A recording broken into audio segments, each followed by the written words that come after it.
మేడిగడ్డ దాకా ఇన్ రావాలే. జై కాంగ్రెస్. వేదిక మీద ఉన్న పెద్దలు, ఈరోజు ఈ సమావేశానికి ఇచ్చేసినటువంటి నా అక్క చెల్లెలందరికీ పేరు పేరున హృదయపూర్వకంగా నమస్కారాలు తెలియజేస్తా ఉన్నాను. గౌరవ ముఖ్యమంత్రి గారు, అదేవిధంగా గౌరవ మంత్రి శ్రీధర్ బాబు గారు, ఉత్తమ్ కుమార్ రెడ్డి గారు, వివేక్ గారు, పొంగులేటి శ్రీనివాసరెడ్డి గారు, తుమ్మల నాగేశ్వరరావు గారు వస్తా ఉన్నారు. ఇప్పటికే సీతక్క గారు, అట్లూరి లక్ష్మణ్ కుమార్ గారు, మహేష్ కుమార్ గౌడ్ గారు, అదేవిధంగా మరి శాసనసభ్యులు, శాసన మండలి సభ్యులు, పార్లమెంట్ సభ్యులు అందరూ కూడా వచ్చి ఇక్కడ ఉన్నారు. ఇవాళ ఇక్కడ మనం సమావేశం అవుతా ఉన్నాం.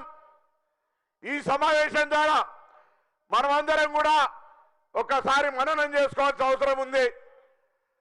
తెలంగాణ ఉద్యమ స్ఫూర్తితోటి మనం అందరం కూడా తెలంగాణ ఆకాంక్షతో తెలంగాణ తెచ్చుకున్న తర్వాత 10 సంవత్సరాలు ఆశల పల్లెకిలో చూపెట్టినటువంటి ప్రభుత్వం, దాని తదుపరి ప్రజలు ప్రభుత్వాన్ని మార్చి రేవంత్ రెడ్డి గారి నాయకత్వంలో ప్రజాపాలన ప్రభుత్వానికి అవకాశం ఇచ్చిన తర్వాత ఉన్నటువంటి మార్పును ఒక్కసారి చూడాలని చెప్పి సందర్భంగా కోరుతా ఉన్నాను.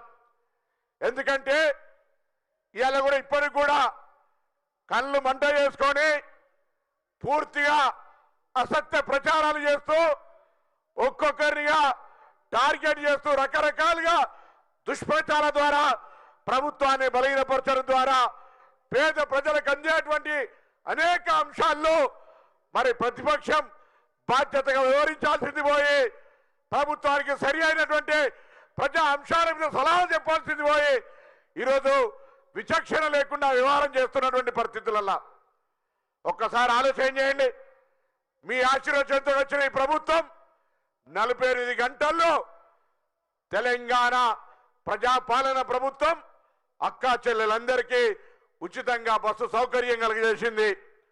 ఇవాళ దాదాపు 300 కోట్ల మహిళా ట్రిప్పులు, దాదాపు 10,000 కోట్ల విలువైనటువంటి ప్రయాణాలని ఉచితంగా పొంది ఒక సాధికారికత వైపు మహిళలు స్వేచ్ఛగా గుడికోవాలన్నా, బడికోవాలన్నా, అత్తగారింటికైనా, అవ్వగారింటికైనా, దాహోనకైనా ఇలా ఉచితంగా చెయ్యి అడ్డం పెడితే బస్సు ఎక్కిపోతా ఉన్నారు. ఆర్టీసీ మునిగిపోతుంది, తీసేస్తాం. సమ్మె చేసి చనిపోతే లేదా ఆర్టీసీకి సంబంధించినటువంటి మేనేజింగ్ డైరెక్టర్లను కూడా రిటైర్డ్ చేయడాలని పెట్టి ఆర్టీసీని నిర్వీర్యం చేసి మూసేసే ప్రయత్నం చేస్తే మనకు తెలిసి ఇంట్లో ఒక మహాలక్ష్మి ఒక ఆడపిల్ల ఉడితే ఏ విధంగా ఆ ఇల్లు ఒక అదృష్ట రేఖగా మారుతుందో ఇలా మహాలక్ష్మి అనే స్కీమ్ ద్వారా గౌరవ ముఖ్యమంత్రి గారి నాయకత్వంలో తెలంగాణ రాష్ట్ర రోడ్డు రవాణా సంస్థ మరి ప్రభుత్వం ఇస్తున్నటువంటి రాయితీతోటి నూతన బస్సులు కొనుగోలు చేయడము, నూతన బస్టాండ్లు ఇవ్వాలనే కాళేశ్వరంలో 4.5 కోట్లతోటి ఒక బస్ స్టేషన్ ను ఫౌండేషన్ వేసుకున్నాం. ఆ విధంగా నూతనంగా ఇన్ఫ్రాస్ట్రక్చర్, మౌలిక సదుపాయాలు, బస్సుల సంఖ్య పెంచడం, ఇంకా అనేక రకాలుగా అభివృద్ధి చేస్తుంటే ఓర్వలేక వెనుక వైపు నుండి కుట్రలు చేస్తా ఉన్నారు. మూలిగే నక్క మీద తాడిపట్టు పడ్డట్టుగా ఉండాలని సంస్థను సంబంధించి డిస్టర్బ్ చేసే ప్రయత్నం చేస్తా ఉన్నారు. రోజు 65 లక్షల మంది ప్రయాణికుల్ని, అందులో 40 లక్షల మంది మహిళల్ని, 35 లక్షల కిలోమీటర్లు, 10,000 బస్సులు, 97 డిపోలు, 341 బస్ స్టేషన్లల్లా 12,000 గ్రామాల దాకా అన్ని దగ్గర తిరిగే ఈ బస్సు పేద ప్రజలకు ఒక లైఫ్ లైన్ అటువంటిది.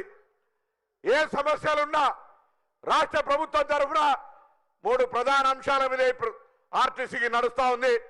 1 కార్మికుల సంక్షేమం, 2 ప్రయాణికుల సౌకర్యం, సంస్థ పరిరక్షణ.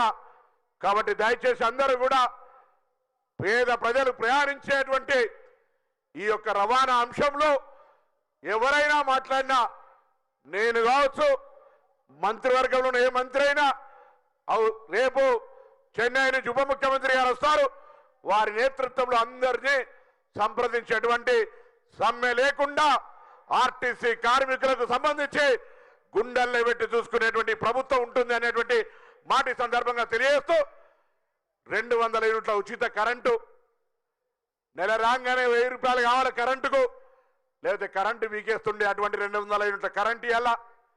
అంతేకాదు తినడానికి మనం ఉపయోగించుకోలేని విధంగా దొడ్డు బియ్యం ఇస్తే రీసైకిల్ పేరు మీద బియ్యాన్ని రాగానే వెంటనే అమ్మేసేటువంటి పరిస్థితి. కానీ ఇలా మార్కెట్లో 40-50 రూపాయలటువంటి సన్న బియ్యాన్ని ప్రభుత్వం అందిస్తూ ఉంటుంటే ఈ ప్రభుత్వం చల్లగుండా అని దీవిస్తున్నటువంటి సందర్భం ఒకవైపు అయితే, ప్రతి అంశాన్ని విమర్శించే ప్రతిపక్షాన్ని ఒక్కసారి ఆలోచన చేయాలని కోరుతా ఉన్నా.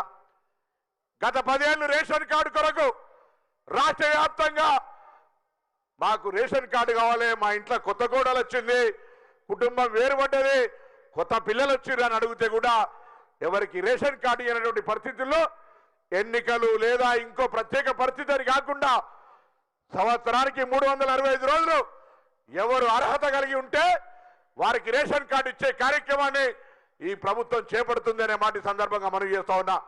ఇవాళ కూడా ధైర్యంగా ఈ వేదిక ద్వారా తెలంగాణ ప్రజాపాలన ప్రభుత్వం రాష్ట్ర వ్యాప్తంగా ఎవరైనా అర్హత ఉండి రేషన్ కార్డు రాకపోతే వాళ్ళకి రేషన్ కార్డు ఇస్తుంది అనేటువంటి మాట ధైర్యంగా ప్రతి కార్యకర్త ఊర్లో పోయి చెప్పేటువంటి హక్కుని ఈరోజు కలుగజేస్తా ఉన్నాం.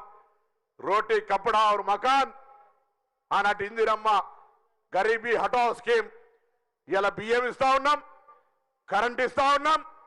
అదేవిధంగా ఇందిరమ్మ ఇల్లు 10 ఏళ్ళల్లో అల్లుడ చేరు అనుకుంటారు, మేకలెడ కడతారు, కోళ్ళెడగ అమ్ముతారు అనేటువంటి పరిస్థితి నుంచి ఇవాళ మళ్ళీ ఛాలెంజ్ చేసి ఆనాడు కాంగ్రెస్ అధికారంలో ఉన్ననాడు కూడా ఇందిరమ్మ ఇల్లు లేని ఊరు, హనుమంతుని గుడి లేని ఊరు లాగా ఉండదు, మేము ఇందిరమ్మ ఇల్లు లేని ఊర్లో ఓట్లు అడగం, మీరు డబుల్ బెడ్రూమ్ కట్టని ఊర్లో ఓట్లు అడగద్దని చెప్పినాం.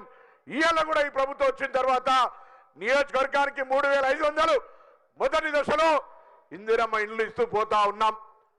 రైతు భరోసా, ఇలా రైతు భరోసా ఆర్థికంగా ఆ ప్రభుత్వం మొత్తం రాష్ట్రాన్ని అప్పులమయం చేసి, మీకు తెలుసు తెలంగాణ ప్రజాపాలన ప్రభుత్వం రాగానే పైన పటారం లొటారం అన్నట్టుగా మొత్తం ప్రభుత్వాన్ని దివాలా తీసి పైసలు వచ్చేటి అన్ని మిత్తిలకు పోయే పరిస్థితి. కాంగ్రెస్ పార్టీ పరిపాలన అనుభవంతో మంత్రివర్గము, శాసనసభ్యులు, అధికారులు అందరూ కూడా కలిసి సమన్వయంగా ఈరోజు ప్రభుత్వాన్ని ఎన్ని ఆర్థిక ఇబ్బందులున్నా నెట్టుకుంటూ వస్తూ ఈరోజు ఇన్ని కార్యక్రమాలు జరుగుతూ ఉన్నాయి. ఒకవైపు హాస్టల్ పిల్లలకు సంబంధించి మెచ్చార్జీలు పెంచడం కావచ్చు, పాత బకాయిలను తీర్చడం కావచ్చు, పిల్లలకు సంబంధించి నాణ్యమైన విద్య ఉండాలని ఖాళీగా ఉన్నటువంటి అధ్యాపక నియామకాలతో పాటుగా దాదాపు 70,000 ఉద్యోగాల్ని జాబ్ క్యాలెండర్ ద్వారా మరి ఈరోజు ఉద్యోగాలు ఇస్తున్నటువంటి సందర్భం కావచ్చు. దయచేసి ఒక్కసారి ఆలోచన చేయండి. అలా మహిళలకు సంబంధించి 1 కోటి మహిళల్ని కోటీశ్వరులు చేయాలని వడ్డీ లేని రుణాలు 10 ఏళ్లలో ఎవరు వడ్డీ లేని రుణం ఇయ్యాలి.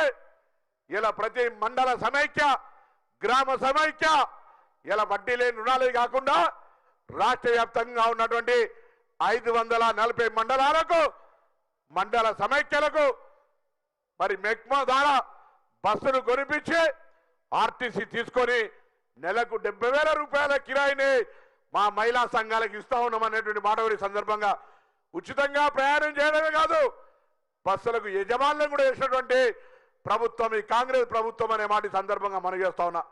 ఈ విధంగా ఇన్ని కార్యక్రమాలు జరుగుతూ ఉన్నాయి. ఒక్కసారి ఆలోచన చేయండి. మనం ఇవాళ ముఖ్యమంత్రి గారి మేడిగడ్డ చూడడానికి వచ్చినారు, అందుకు సంబంధించినటువంటి సాంకేతికమైనటువంటి అంశాలన్నీ చెప్తారు. ఇవాళ ఆర్థిక శాఖ ముఖ్య కార్యదర్శి సందీప్ సుల్తానియా గారు, అదేవిధంగా వ్యవసాయ శాఖ ప్రిన్సిపల్ సెక్రటరీ సురేంద్ర మోహన్ గారు కూడా వచ్చినారు. రైతు భరోసా ఇవ్వడమే కాక 10 ఏళ్లుగా వ్యవసాయ యాంత్రీకరణ కింద ఎక్కడా పనిముట్లు ఇవ్వలే. నేను ఇలా హుస్నాబాద్ శాసనసభ్యుడిగా నా మండల కేంద్రాల్లో అనేక సందర్భాల్లో ఈరోజు పనిముట్లు పనిచేయటువంటి అవకాశం వస్తూ ఉన్నది. నేను వారిద్దరిని కోరుతా ఉన్న గౌరవ ముఖ్యమంత్రి గారి ఆలోచన మేరకు, వ్యవసాయ శాఖ మంత్రి తుమ్మల నాగేశ్వరరావు గారి ఆలోచన మేరకు రైతాంగానికి మారుతున్న కాలానికి అనుగుణంగా యాంత్రీకరణ భాగస్వామ్యాన్ని పెంచి ఉత్పత్తులను, దిగుబడులను పెంచుకునే విధంగా ఇంకా కొంత ఎక్కువ సంఖ్యలో యాంత్రీకరణకు సబ్సిడీ ఇచ్చి మెకనైజేషన్ను గ్రామాన్ని తీసుకుపోవాలని కోరుతా ఉన్నాం. మొన్ననే సిద్దిపేట జిల్లా నర్మెట్టలో ఆయిల్ ఫామ్ ఫ్యాక్టరీని ఇనాగ్రేట్ చేసుకున్నాం. ఆయిల్ ఫామ్ సంబంధించి ఆయిల్ ఫామ్ కురియన్ తుమ్మల నాగేశ్వరరావు గారు చెప్తారు ఎట్లా వారి సబ్జెక్ట్ నేను చెప్తే మళ్ళీ తర్వాత అంటే నువ్వెందుకు చెప్పినావని. కాబట్టి ఈరోజు మీ అందరికి ఒకటే మాట, దయచేసి ఇన్ని కార్యక్రమాలు జరుగుతూ ఉంటుంటే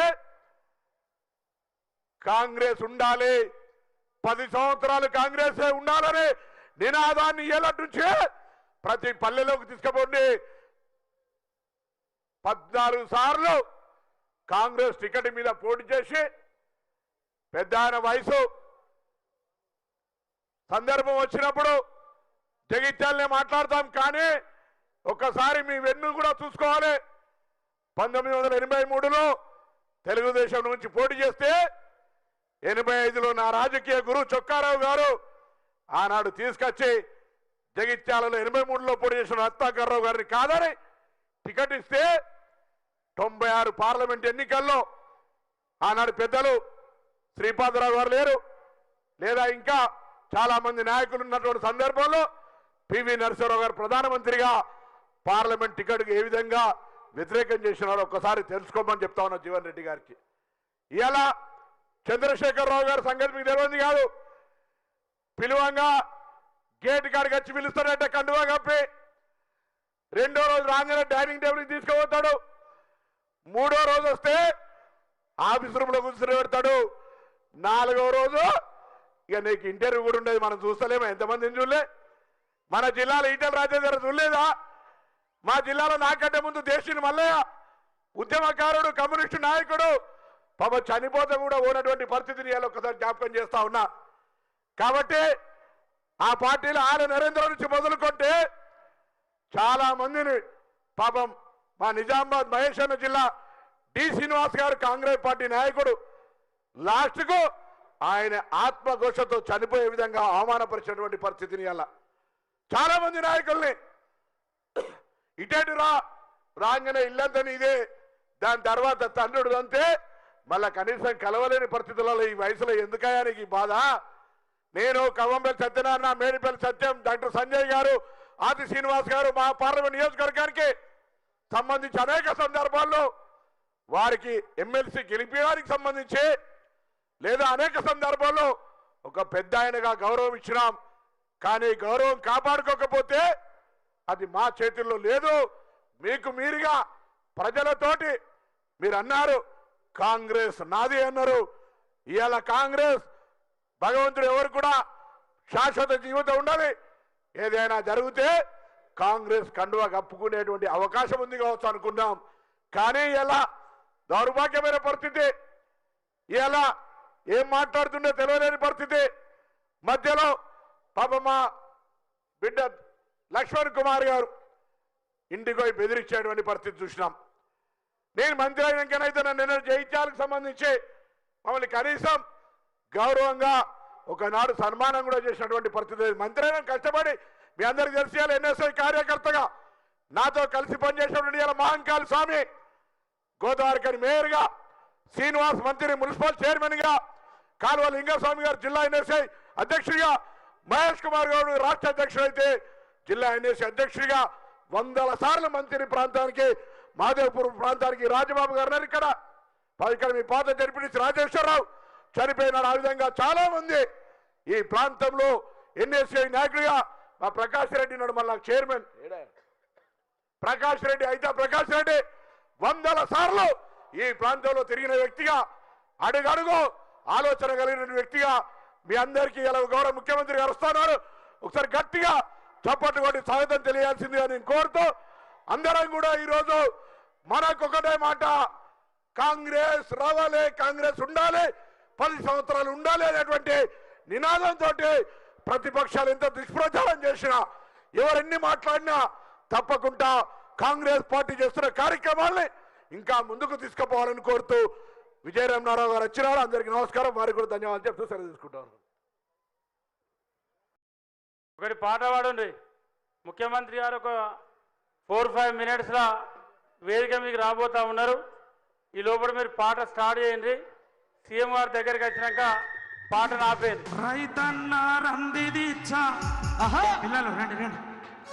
హలో